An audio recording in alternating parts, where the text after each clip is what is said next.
The Lord be with you. A reading from the Holy Gospel according to Luke.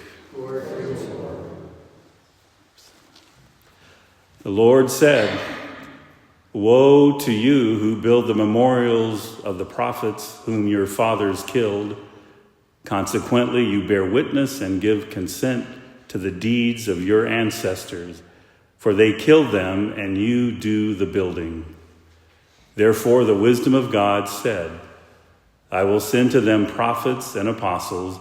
Some of them they will kill and persecute, in order that this generation might be charged with the blood of all the prophets, shed since the foundation of the world, from the blood of Abel to the blood of Zechariah, who died between the altar and the temple building. Yes, I tell you, this generation will be charged with their blood. Woe to you, scholars of the law! You have taken away the key of knowledge. You yourselves did not enter, and you stopped those trying to enter." When Jesus left, the scribes and the Pharisees began to act with hostility toward him and to interrogate him about many things, for they were plotting to catch him at something he might say. The Gospel of the Lord. Praise to you, Lord.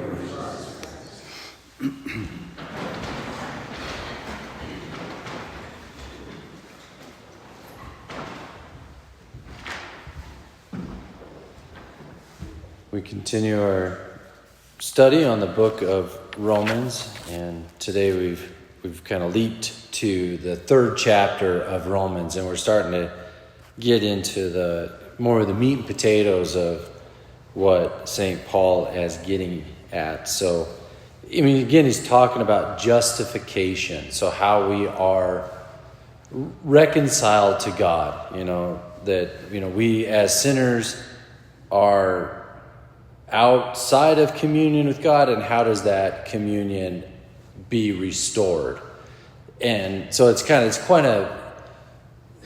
definitely deeply theological, and so it's using kind of terms we don't always use, like justification and righteousness and things like that, and it gets kind of pretty narrow on these words in general. Now, maybe not, St. Paul is just trying to drive that home. Really, I think his point is we are justified not by our works, but by the grace of God. And he says that really clearly here, right in the middle of the third chapter here. He says, first he prefaces this, "For there is no distinction, all are sinned and deprived of the glory of God. They are justified freely by his grace." And he would go on to kind of speak in that realm. So that's kind of, the heart of today's reading, our first reading, but then even maybe the heart of the letter to the Romans, driving that point home. So in light of that, it was 1997, there was a joint declaration about justification between Catholics and Lutherans. And it did involve the Holy See, so it does have some kind of weight. Like, what are we saying when we talk about justification? There's often a saying that we're, are saved by faith alone. That's a common kind of phrase. It's through faith that we're saved. Okay, and then other people would, I don't think anybody says this, but other people think that other people believe this, that we're saved by works alone or works. So what are we talking about here? And they really come down. Hey, we're really saying the same thing. That we are all justified solely by God's grace. That's what that joint declaration says, and that's what St. Paul says right here in Romans. They're justified freely by his grace. Okay, it's God's grace that justifies us. Free gift, there's nothing we can do to merit that. Okay, now you can come at that at some different angles where to me it ends up muddying the waters. I mean, it's good, it's necessary, but then it can kind of like, well, what are we saying here? So at the end of this, St. Paul says, yes, also Gentiles, for God is one, and will justify the circumcised on the basis of faith and the uncircumcised through faith. So like, are we justified through faith? That's different than grace.